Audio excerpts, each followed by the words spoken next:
바로 요셉은 형들에게 미움을 받아서 구덩이에 빠져 죽을 뻔했고 유다가 거기에 나서서 노예로 팔았는데 마침 애굽 이집트 보디발의 장군의 노예로 팔아가지고 거기서 또 남을 자기가 그 잘못한 그러한 고난이라기보다도 요셉은 거의가 다 전부가 다 남에 의한 억울한 누명을 씌워서 그런 고난을 겪게 되어지는 것입니다.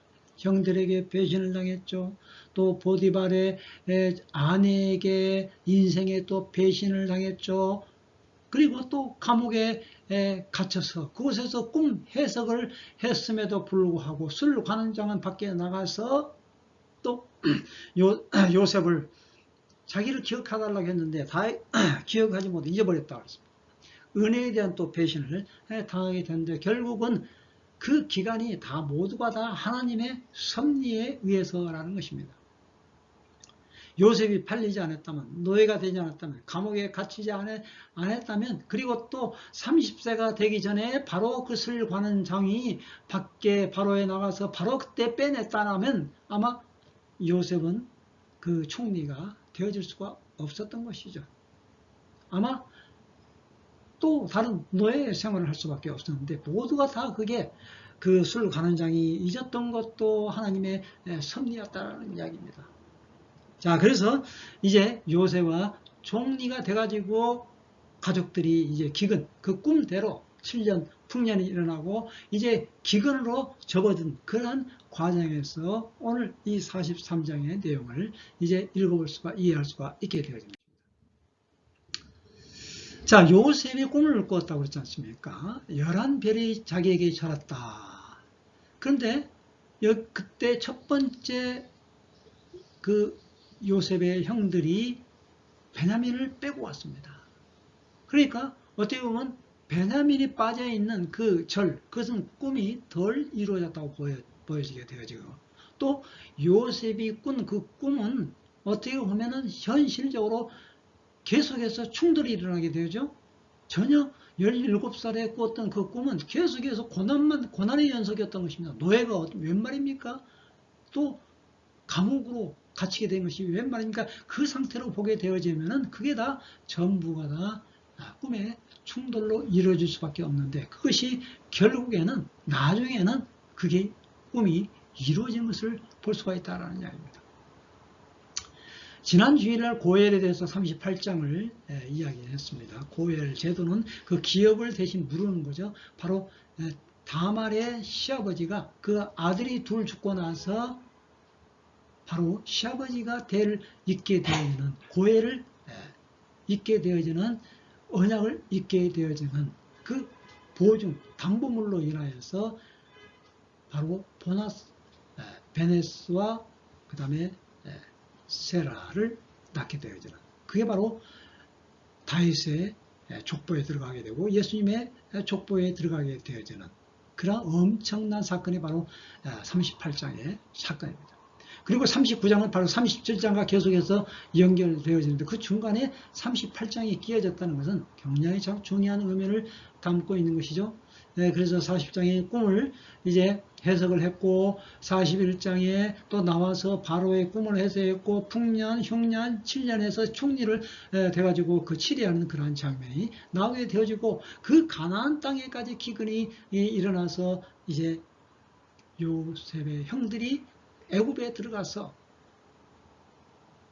곡식을 사는데 거기에서 또 음모가 일어나게 되어지죠.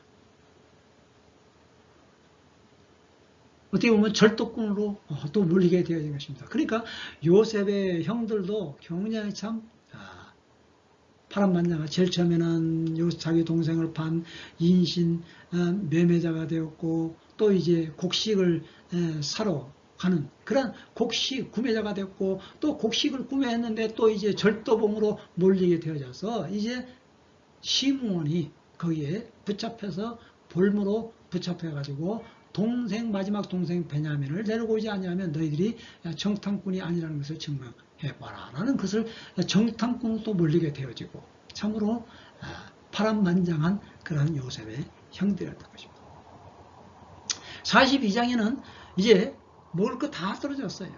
그 사온, 애굽에서나 사온 그 양식이 다 떨어져서 이제 또 한 번 가야 할 그런 위기에 처해 있는데 베냐민을 내어놓을 수가 없는 거죠, 야곱은. 왜? 요셉을 그토록 사랑했는데 잃어버렸다 이거예요. 그러면 마지막에 더 늙음하게 난 그런 그 막둥이 베냐민, 요셉의 그 동생 베냐민을 자기의 생명과 같이 사랑을 했는데 어떻게 베냐민을 같이 내려보낼 수가 있겠습니까? 그래서 르우벤이 설득을 하죠. 제일 큰 장자 르우벤이 설득을 합니다. 아버지, 내가 책임지겠습니다. 동생 베냐민을 내가 데려오지 않으면 내 아들 둘 죽여도 좋습니다. 장자 르우벤은 자기의 두 아들을 담보물로 내놓습니다. 그러나 그것이 야곱의 마음을, 아버지의 마음을 설득할 수가 없었던 것이죠. 자, 그래서 이러한 그 요셉의 이야기는 하나의 그 위인전 이야기가 아니고 실제적으로 일어났던, 그리고 유태인 이스라엘 민족이 어떻게 탄생되어진 그런 과정을 자세하게 설명하고 있다라는 것입니다. 자, 첫 번째 43장 1절에 보면 기근으로 인해서 이제 두 번째 양식을 구하러 가야 할 그러한 아주 절박한 위상에 이르는 그러한 기근이었다라는 거예요. 절박한 상황에 이르는 기근이라는 거예요. 그때 유다가 나섭니다. 유다는 아버지의 마음을 읽고 대화를 나눕니다.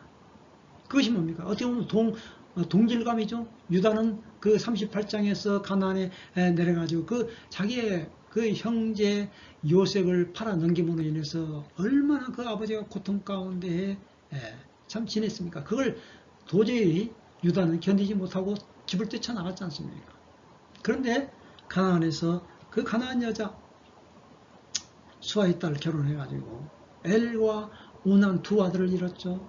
또 자기 아내를 잃었습니다. 그러니까 두 아들을 잃었고 아내를 잃었는데 요 야곱도 비슷하죠. 요셉을 잃었죠. 이제 또 베냐민까지 이제 잃어야 할 그런 찰나예요. 베냐민을 내보내지 않으면 도저히 굶어 죽게 되는 그런 상황. 그리고 라헬도 베냐민을 낳다가 잃어버렸습니다. 거의 비슷한 상황이라는 것이죠. 유다는 그 아버지의 마음, 그 고통과 아픔을 알기에 이렇게 대화를 나눕니다. 그가 어미, 요셉 그 총리가 어미 말했습니다. 그가 데려오지 않으면, 그러니까 베냐민을 데려오지 않으면 내 얼굴을 못 본다. 아버지께서 보내면 내려가서 양식을 구하러 가겠습니다. 그러나 아버지가 그 베냐민을 보내지 않으면 우리가 내려갈 수가 없는 것입니다. 그가 함께 오지 않으면 그의 얼굴을 못 본다. 그렇습니다. 이 얼굴 이야기가 나오죠.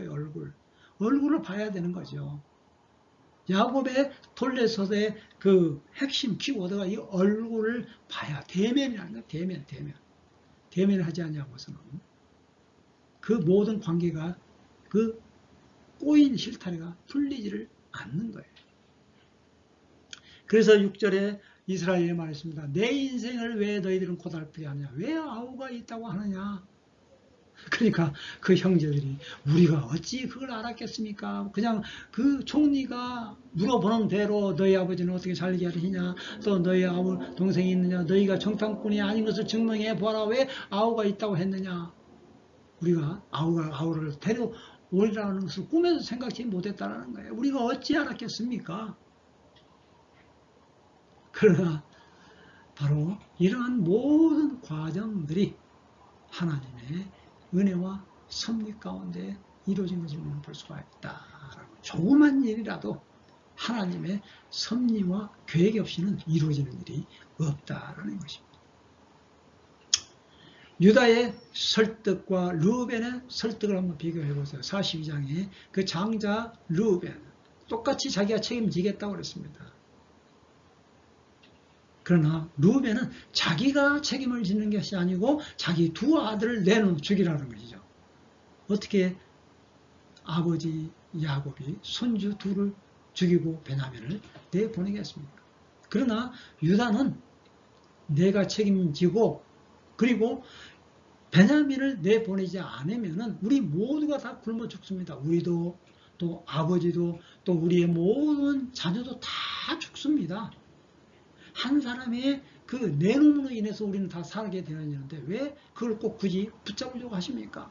그 아이의 생명과 제 생명을 바꾸겠습니다. 차라리 내가 죽겠습니다. 데려오지 않으면 죄인이 되어 달게 받겠습니다. 자기가 담보물로 되어진다는 거예요. 그래서 야곱은 유다의 설득에 당하고 맙니다. 토산물을 선물로 가득 실게 하고, 어떻게 여기는 조금씩 나온다고 그러는데 그 야곱의 성격을 알 수가 있는 거죠. 그다음 막 기근이 있는데 그것만큼은 다 보관하고 있었던 것이에요. 아몬드, 파스티치오라는 이런 것들을 내보냅니다. 선물. 야곱은 참으로 머리가 잘 돌아가죠.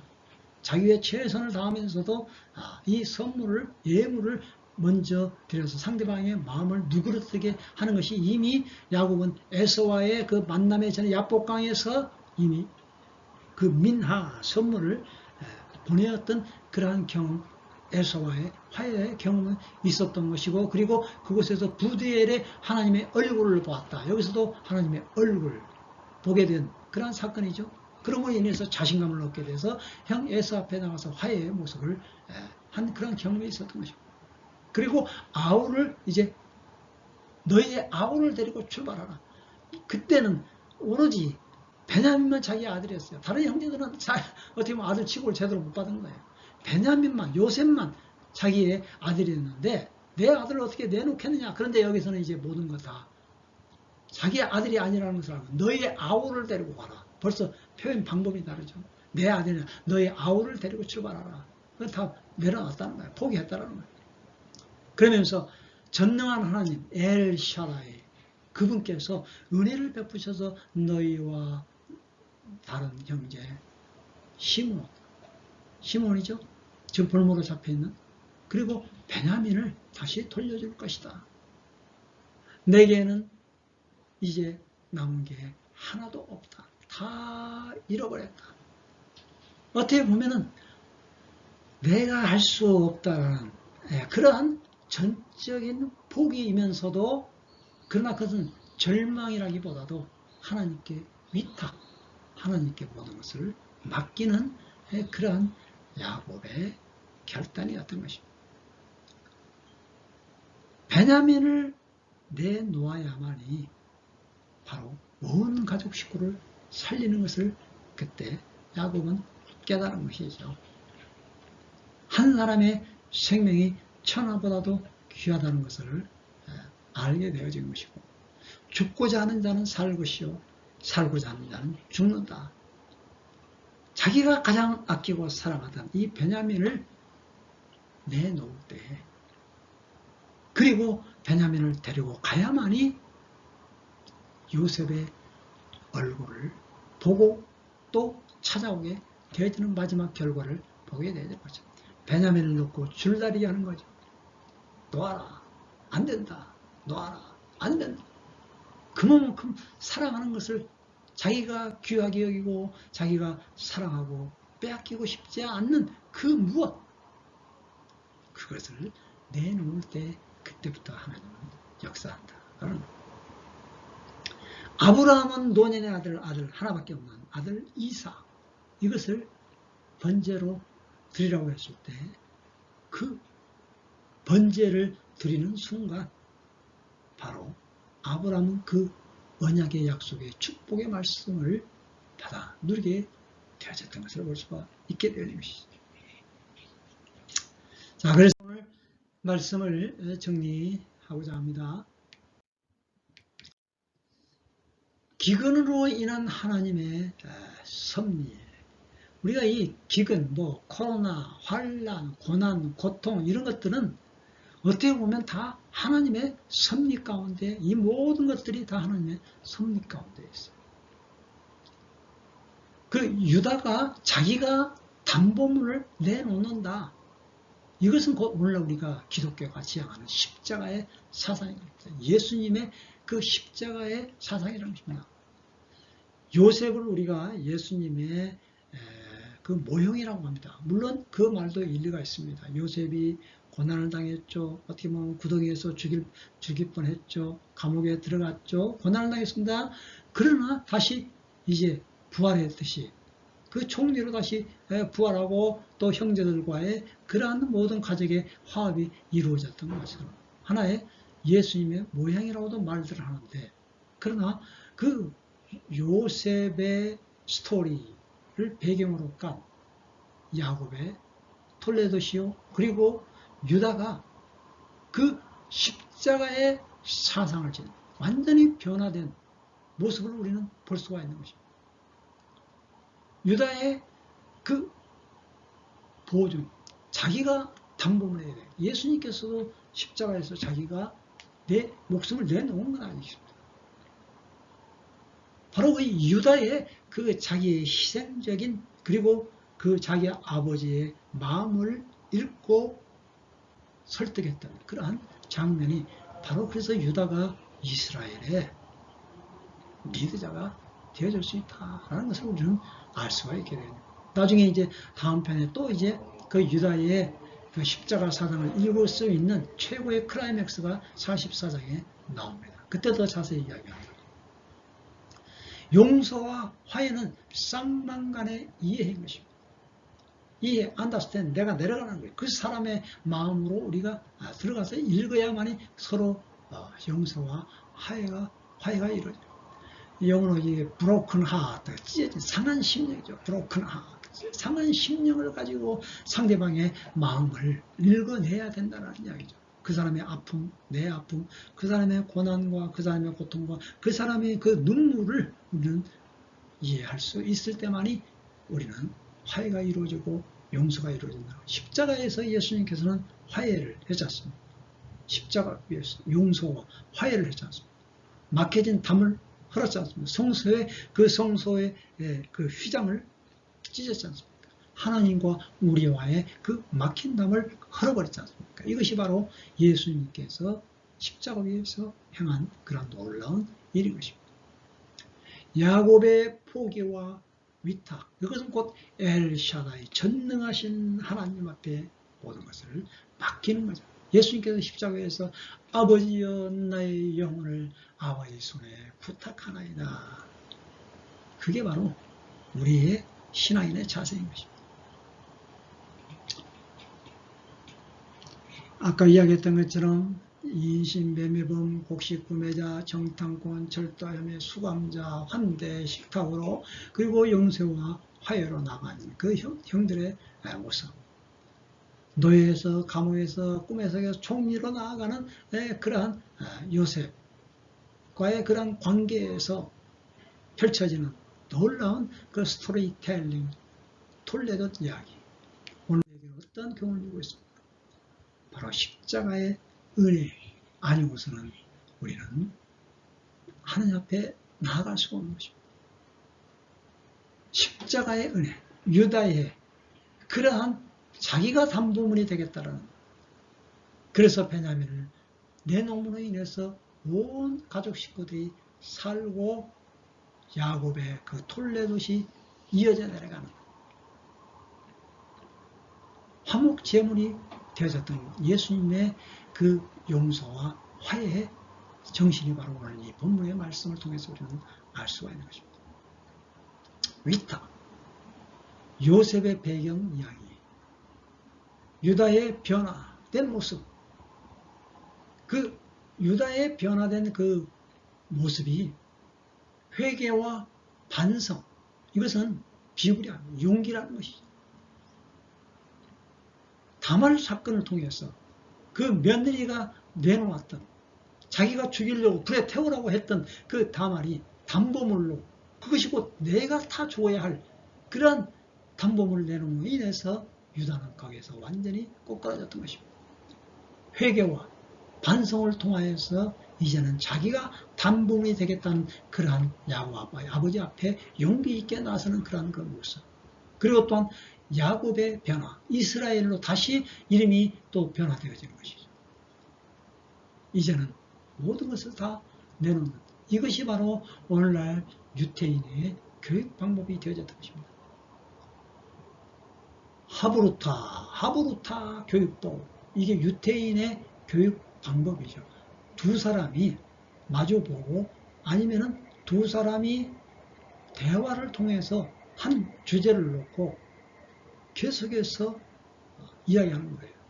그 사람의 생각과 나의 생각과 무엇이 다르고 있고 상대방의 그러한 그 입장을 또 다시 한번 이해하게 되고 자기의 주장만 펼쳐지는 것이 아니라 이러한 주제를 통해서 바로 상대방은 또 이러한 생각을 가지고 있구나. 이것이 바로 하브루타 교육 방법인 것입니다. 미국 뉴욕에 있는 그 에세다 대학교인가요? 도서관에 보면은 그러한 그 도서관이 막 시끌벅적하다고 합니다. 도서관 안에 1대1 두 사람이 막 계속 토론하고 있는 거예요. 이것이 바로 그 유다와 다말 사건의 배경을 통해서 이 하브루타 교육 방법이 나온 거예요.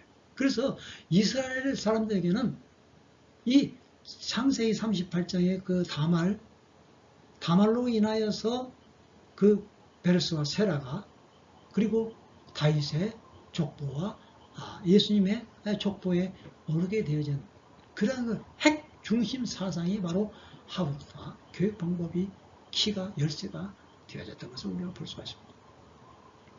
그래서 왜 야곱의 장자가 요셉으로 이어지지 않냐고 영적인 그 후대가 바로 이 유다로부터 흘러나가게 되었는가. 요셉도 훌륭한 사람입니다. 요셉은 북이스라엘 왕국, 에브라임 그 지파로서 북이스라엘 왕국이 형성이 되었고 유다로 말미암아 남왕국, 순수한 혈통, 그 이스라엘 유다 왕국이 되어졌던 것이죠. 그래서 오늘날 우리가 이 이스라엘, 야곱 이름이죠. 이스라엘 나라가 되어졌고 그리고 그 백성을 유대인이라고 합니다. 그 유다의 이름이 거기서 나오는 거죠. 유태인이라고.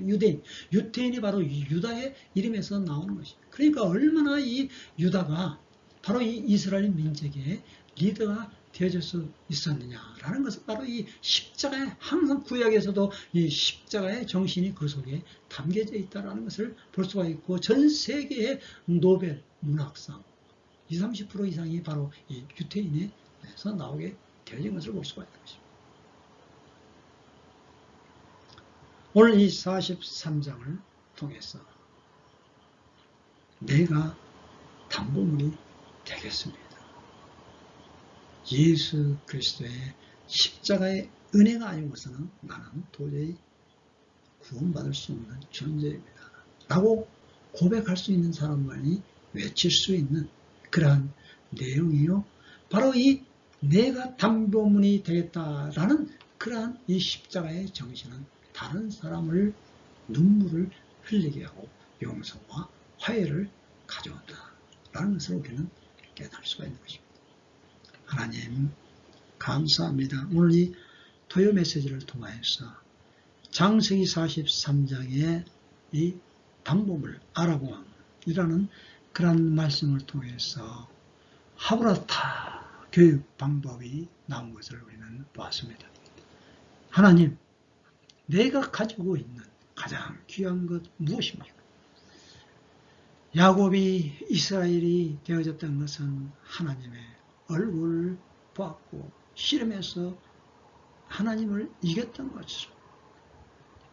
자기의 모든 것을 다 내려놓고 오로지 하나님과의 씨름에서 이겼던 것처럼 비록 환도뼈가 부러졌지만 비록 베냐민 아들을 사랑하는 아들을 놓아야 하지만 그러나 이것이 곧 하나님께서 우리에게 주어진 부활의 신앙이요 엘샤다이 전능하신 하나님께 위탁하는 그런 아름다운 신앙인 것을 오늘 또 배웠습니다. 우리의 신앙이 이와 같은 신앙으로 다름질 수 있게 도와주옵소서. 예수님 이름으로 감사기도 하였습니다. 아멘.